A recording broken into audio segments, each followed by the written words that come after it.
Today we're going to be reading chapter 5 of Think and Grow Rich. Specialized knowledge, personal experiences or observations, the 4 steps towards riches. There are two kinds of knowledge. One is general, the other is specialized. General knowledge, no matter how great in quantity or variety it may be, is of but little use in the accumulation of money. The faculties of the great universities possess, in the aggregate, practically every form of general knowledge known to civilization. Most of the professors have but little or no money. They specialize on teaching knowledge, but they do not specialize on the organization or the use of knowledge. Knowledge will not attract money unless it is organized and intelligently directed through practical plans of action to the definite end of accumulation of money. Lack of understanding of this fact has been the source of confusion to millions of people who falsely believe that knowledge is power. It is nothing of the sort. Knowledge is only potential power. It becomes power when and if it is organized into definite plans of action and directed to a definite end. This missing link in all systems of education known to civilization today may be found in the failure of educational institutions to teach their students how to organize and use knowledge after they acquire it. Many people, many people make the mistake of assuming that because Henry Ford had but little schooling, he is not a man of education. Those who make this mistake do not know Henry Ford, nor do they understand the real meaning of the word educate. That word is derived from the Latin word educo, meaning to educe, to draw out, to develop from within. An educated man is not necessarily one who has an abundance of general or specialized knowledge.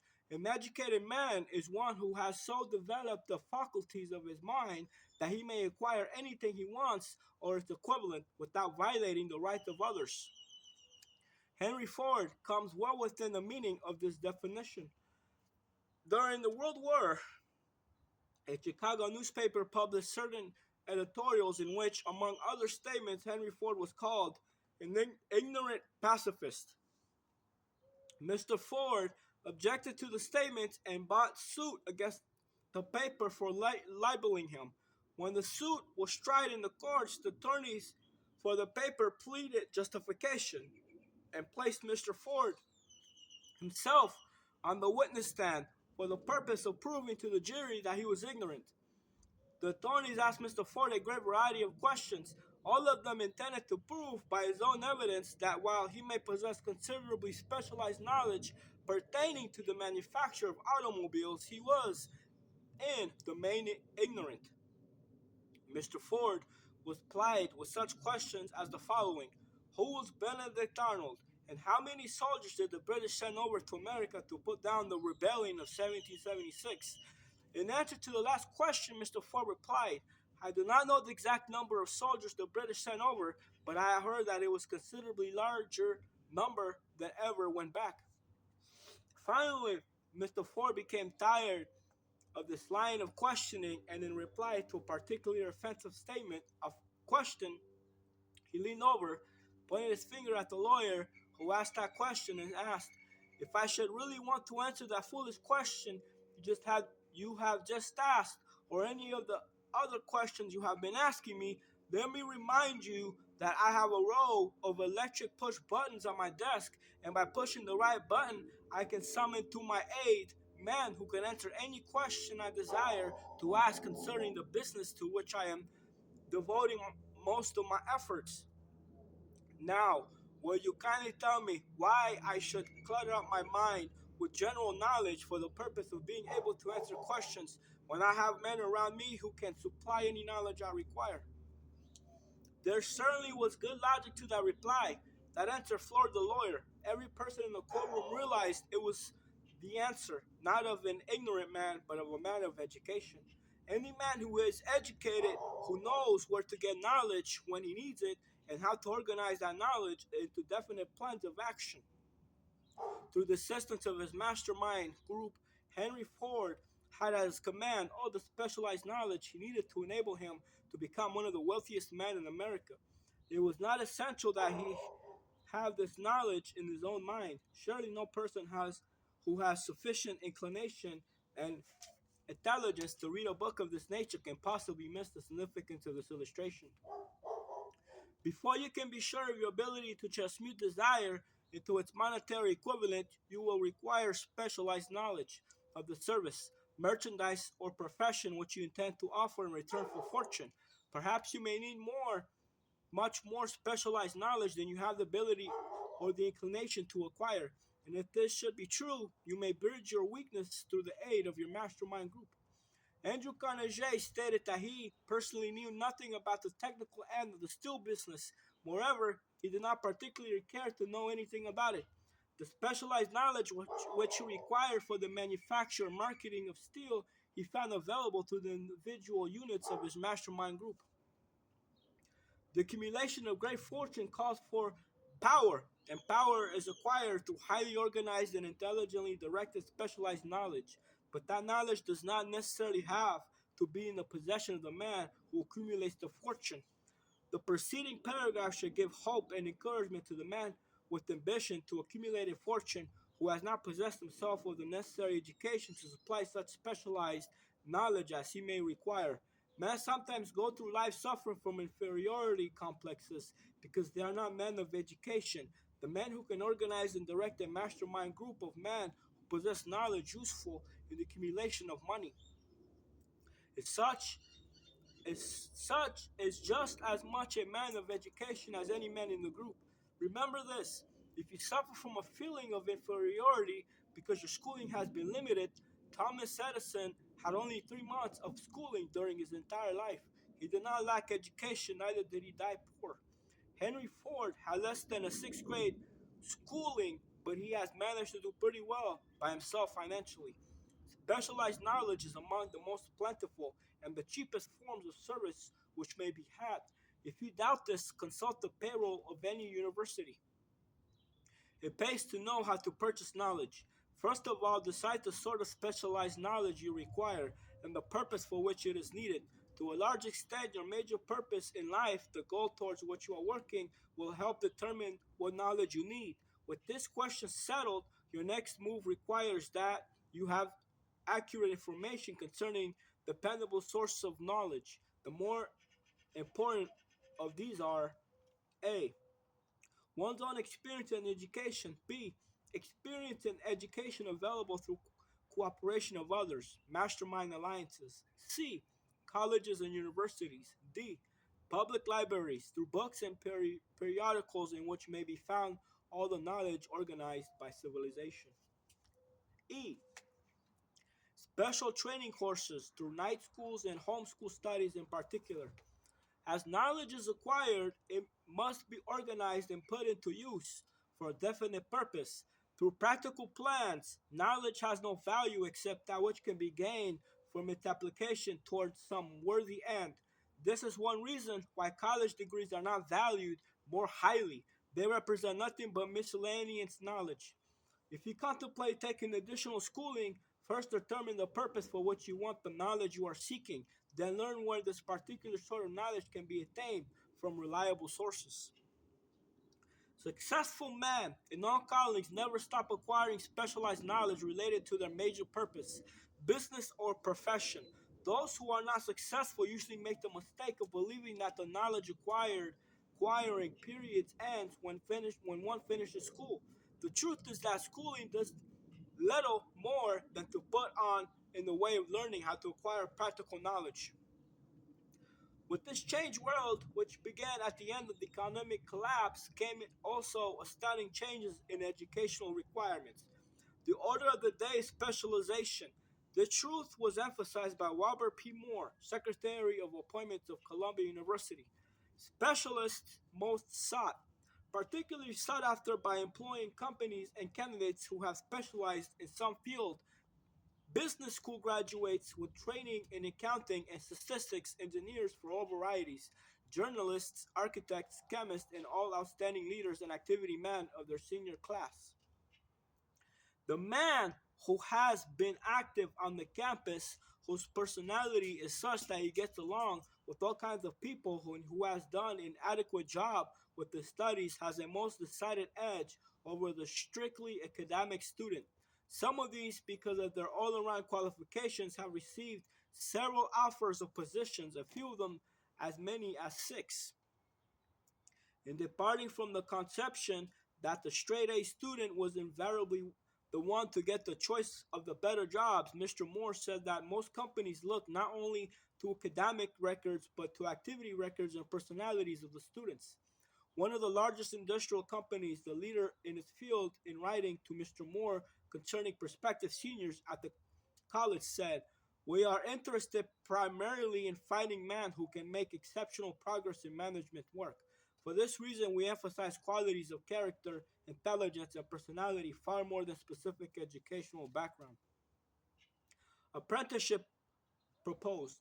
Proposing a system of apprenticing students in offices, stores, and industrial occupation during the summer vacation, Mr. Morse asserts that after the first 2 or 3 years of college, every student should be asked to choose a definite future course and to call a halt if he has been merely pleasantly drifting without purpose through an unspecialized academic curriculum. Colleges and universities must face the practical consideration that all professions and occupations now demand specialists, he said, urging that educational institutions accept more direct responsibility for vocational guidance. One of the most reliable and practical sources of knowledge is available to those who need specialized schooling is the night schools operated in most large cities. The correspondence schools give specialized training anywhere the U.S. males go to on all subjects that can be taught by the extension method. One advantage of home study training is the flexibility of the student program, which permits one to study during spare time. Another stupendous advantage of home study training, if the school is carefully chosen, is the fact that most courses offered by home study schools carry with them generous privileges of consultation, which can be of priceless value to those needing specialized knowledge. No matter where you live, you can share the benefits. Anything acquired without effort and without cost is generally unappreciated, often discredited. Perhaps this is why we get so little from our marvelous opportunity in public schools. The self discipline one receives from a definite program of specialized study makes up to some extent for the wasted opportunity when knowledge was available without cost. Corresponding schools are highly organized business institution, institutions. Their tuition fees are so low that they are forced to insist upon prompt payments. Being asked to pay, whether the student makes good grades or poor, has the effect of causing one to follow through with the course he would otherwise drop it. The correspondence schools have not stressed this point sufficiently, for the truth is that their collection department constitutes the very finest sort of training on decision, promptness, action, and the habit of finishing that which one begins. I learned this from experience more than 25 years ago. I enrolled for a home study course in advertising. After completing 8 or 10 lessons, I stopped studying, but the school did not stop sending me bills. Moreover, it insisted upon payment whether I kept up my studies or not. I decided that if I had to pay for the course, which I had legally obliged myself to do, I should complete the lessons and get my money's worth. I felt at the time that the collection system of the school was somewhat well too organized, but I learned later in life that it was a valuable part of my training for which no charge has been made. Being forced to pay, I went ahead and completed the course. Later in life, I discovered that the efficient collection system of that school had been worth much more in the form of money earned because of the training in advertising I had so reluctantly taken. We have in this country what is said to be the greatest public school system in the world. We have invested fabulous sums for fine buildings. We have provided convenient transportation for children living in rural districts so that they may attend The best schools, but there is one astounding weakness to this marvelous system: it is free. One of the strange things about human beings is that they value only that which has a price. The free schools of America and the free public libraries do not impress people because they are free. This is the major reason why so many people find it necessary to acquire additional training after they quit school and go to work. It is also one of the major reasons why employers give greater consideration to employees who take home study courses. They have learned from experience that any person who has the ambition to give up a part of his spare time to studying at home has in him those qualities which make for leadership. This recognition is not a charitable gesture, it is sound business judgment upon the part of the employers. There is one weakness in people for which there is no remedy. It is the universal weakness of lack of ambition. Persons, especially salaried people who schedule their spare time to provide for home study, seldom remain at the bottom very long. Their actions opens the way for the upward climb, removes many obstacles from their path, and gains the friendly interest of those who have the power to put them in the way of opportunity. The home study methods of training is especially suited to the needs of employed people who find, after leaving school, that they must acquire additional specialized knowledge but cannot spare the time to go back to school. The changed economic conditions prevailing since the Depression have made it necessary for thousands of people to find additional or new sources of income. For the majority of these, the solution to the problems may be found only by acquiring specialized knowledge. Many will be forced to change their occupations entirely. When a merchant finds that a certain line of merchandise is not selling, he usually supplants it with another that is in demand. The person whose business is that of marketing personal services must also be an efficient merchant. If his services do not bring adequate returns in one occupation, he must change to another where broader opportunities are available. Stuart Austin Weir prepared himself as a construction engineer and followed this line of work until the depression limited his market to where it did not give him the income he required. He took inventory of himself, decided to change his profession to law, went back to school and took special courses by which he prepared himself as a corporation lawyer. Despite the fact that depression had not ended, he completed his training, passed the bar examination, and quickly built a lucrative law practice in Dallas, Texas. In fact, he is turning away clients. Just to keep the record straight and to anticipate the alibis of those who will say I couldn't go to school because I have a family to support or I'm too old, I will add the information that Mr. Wire was past 40 and married when he went back to school. Moreover, be carefully select, Moreover, be carefully selecting highly specialized courses in college best prepared to teach the subjects chosen. Mr. Wire completed in 2 years the work for which the majority of law students require 4 years. It pays to know how to purchase knowledge. The person who stops studying merely because he has finished school is forever hopelessly doomed to mediocrity. No matter what may be his calling, the way of success is the way of continuous pursuit of knowledge. Let us consider a specific instance. During the Depression, a salesman in a grocery store found himself without a position. Having had some bookkeeping experience, he took a special course in accounting, familiarized himself with all the latest bookkeeping and office equipment, and went into business for himself. Starting with the grocer from who he had formerly worked, he made contracts with more than 100 small merchants to keep their books at a very nominal monthly fee. His idea was so practical that he soon found it necessary to set up a portable office in a light delivery truck, which he equipped with modern bookkeeping machinery. He now has a fleet of those bookkeeping offices on wheels and employs a large staff as assistants, thus providing small merchants with accounting service equal to the best that money can buy at very nominal cost. Specialized knowledge plus imagination were the ingredients that went into this unique and successful business. Last year, the owner of that business paid an income tax of almost 10 times as much as was paid by the merchant from whom he worked when the Depression forced upon him a temporary adversary which proved to be a blessing in disguise. The beginning of this successful business was an idea. Inasmuch as I had the privilege of supplying the unemployed salesman with that idea, I now assume the further privilege of suggesting another idea which has within it the possibility of even greater income. Also, the possibility of rendering useful services to thousands of people who badly need that service. The idea was suggested by the salesman who gave up selling and went into business of keeping books on a wholesale basis. When the plan was suggested as a solution of his unemployment problem, he quickly exclaimed, I like the idea, but I would not know how to turn it into cash. In other words, he complained he would not know how to market his bookkeeping knowledge after he acquired it. So, so that brought up another problem which had to be solved.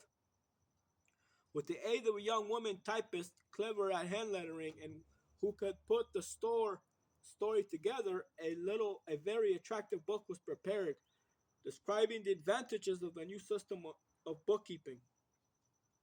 The pages were neatly typed and pasted in ordinary scrapbook, which was used as a silent salesman with which the story of this new business was effectively told that its owners soon had more accounts than he could handle.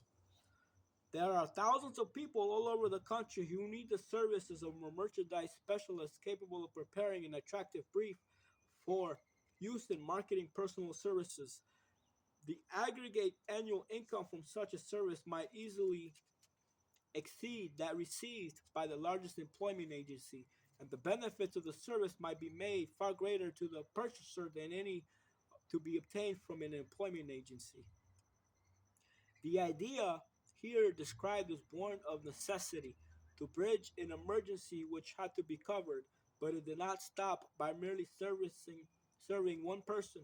The woman who created the idea had a keen imagination.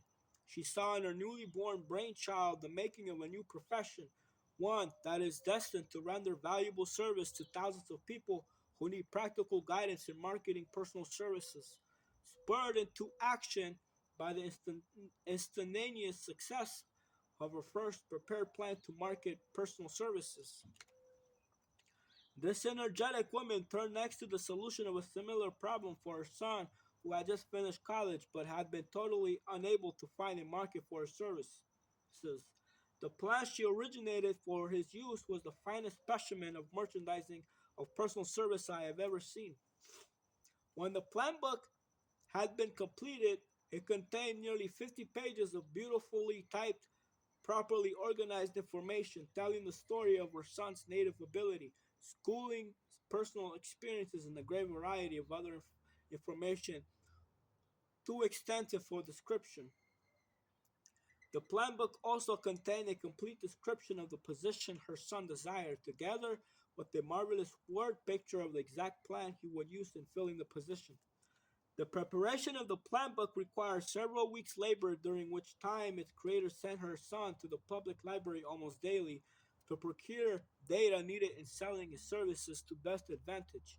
She sent them also to all the competitors of his prospective employer and gathered from them vital information concerning their business methods, which was of great value in the formation of the plan he intended to use in filling the position he sought.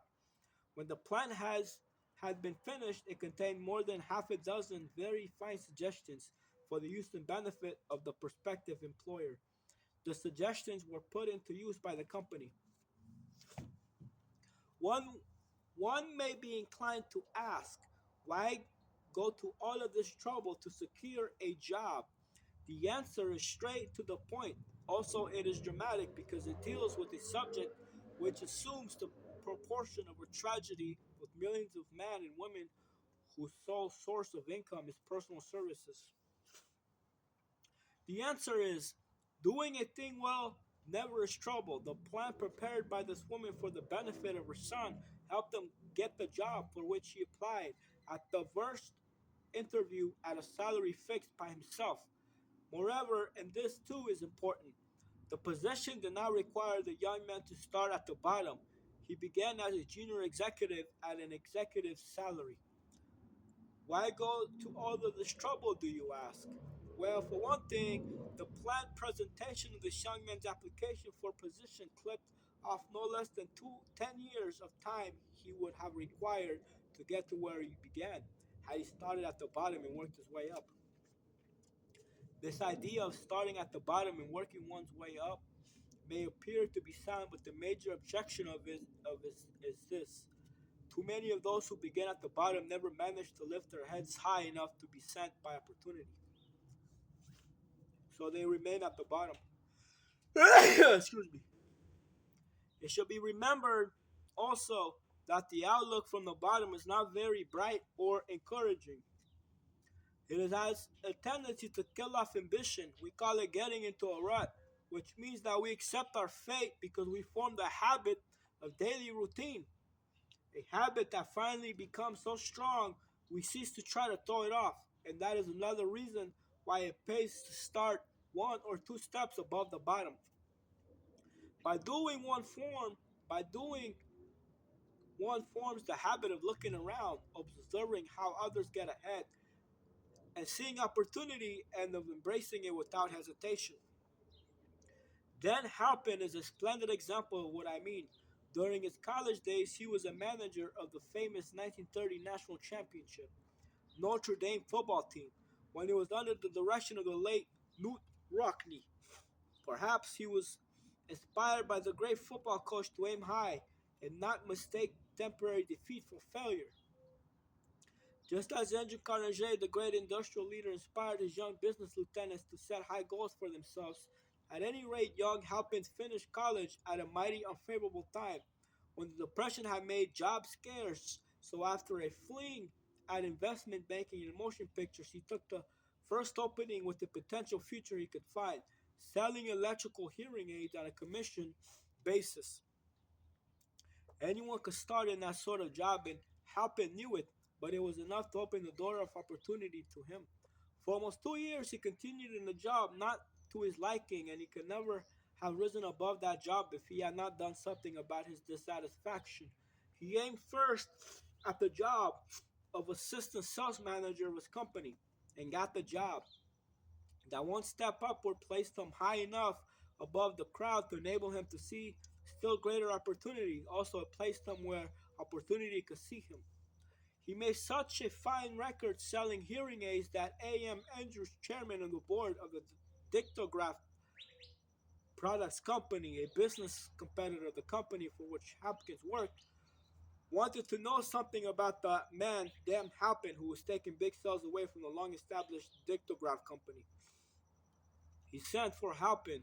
When the interviewer when the when the interview was over, Halpin was the new sales manager in charge of the Acousticon di- division. Then, to test young Halpin's mettle, Mr. Andrews went away to Florida for 3 months, leaving him to sink or swim at his new job. He did not sink. Knute Rockne's spirit of all the world loves a winner and has no time for a loser inspired him to put so much into his job that he was recently elected vice president of the company and general manager of the Acoustic and Silent Radio division, a job which most men will be proud to earn through the 10 years of loyal effort, helping turn the trick in little more than 6 months. It is difficult to say whether Mr. Andrews or Mr. Halpin is more deserving of eulogy, for the reason that both showed evidence of having an abundance of that very rare quality known as imagination. Mr. Andrews deserves credit for seeing in young Halpin a go-getter, one of the highest order. Halpin deserves credit for refusing to compromise with life by accepting and keeping a job he did not want. And that is one of the major points I am trying to emphasize through this entire philosophy, that we rise to high positions or remain at the bottom because of conditions we can control and if we desire to control them. I am also trying to emphasize another point, namely that both success and failure are largely the result of habit. I do not have the slightest doubt that Dan Hopkins' close association with the greatest football coach Merrick ever knew planted in his mind the same brand of desire to excel which made the Notre Dame football team world famous. Truly, there is something to the idea that hero worship is helpful, provided one worships a winner. Halpin tells me that Rockney was one of the world's greatest leaders of men in all history.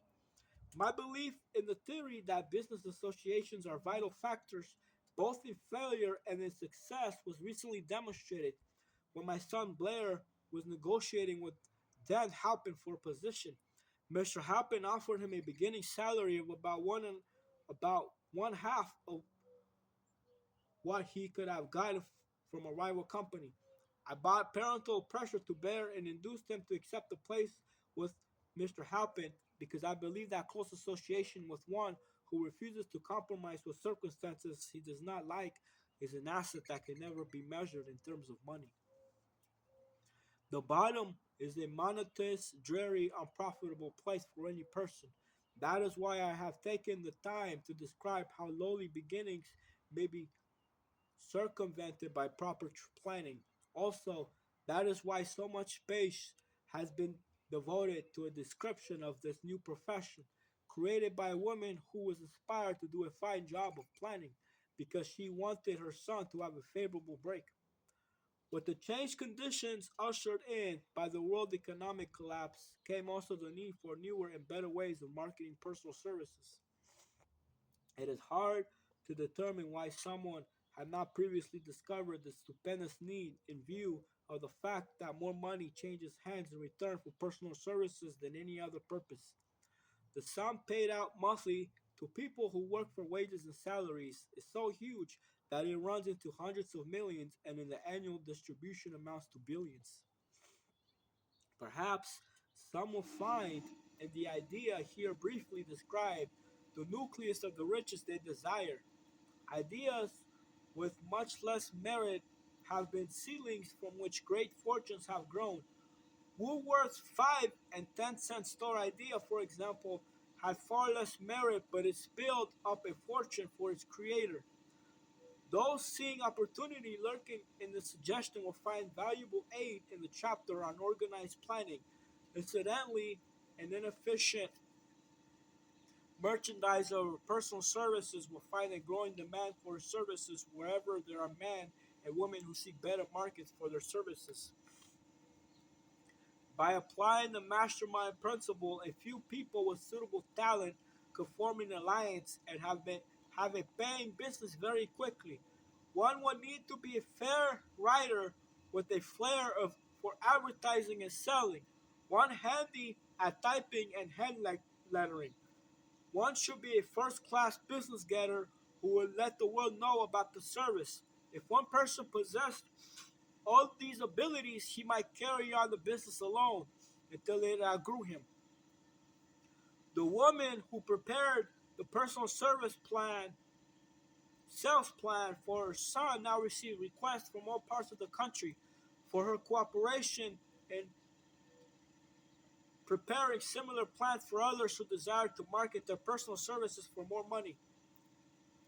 She has a staff of expert typists, artists, and writers who have the ability to dramatize the case history so effectively that one personal services can be marketed for so much more money than the prevailing wages for similar services. She is so confident of her ability that she accepts as the major portion of her fee a percentage of the increased pay she helps her clients to earn. It must not be supposed that her plan merely consists of clever salesmanship by which she may by which she helps men and women to demand and receive more money for the same services they formerly sold for less pay. She looks after the interest of the purchaser as well as the seller of personal services and so prepares her plans that the employer receives full value for the additional money he pays. The method by which she accomplishes this astounding result is a professional secret which she discloses to no one except her own clients.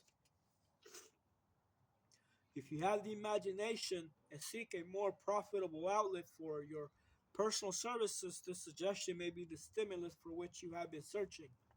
The idea is capable of yielding an income far greater than that of the average doctor, lawyer, or engineer whose education requires several years in college. The idea is sellable to those seeking new positions in practically all positions calling for managerial or executive ability, and those desiring rearrangement of incomes in the present positions. There is no fixed price for sound ideas. Back of all ideas is specialized knowledge. Unfortunately, for those who do not find riches in abundance, specialized knowledge is more abundant and more easily acquired than ideas. Because of this very truth, there is a universal demand and an ever increasing opportunity for the person capable of helping men and women to sell their personal services advantageously. Capability means imagination, the one quality needed to combine specialized knowledge with ideas in the form of organized plans designed to yield riches. If you have imagination, this chapter may present with you an idea sufficient to serve as the beginning of the riches you desire. Remember, the idea is the main thing. Specialized knowledge may be found just around the corner, any corner. That was chapter 5. I'll see you guys tomorrow. God bless.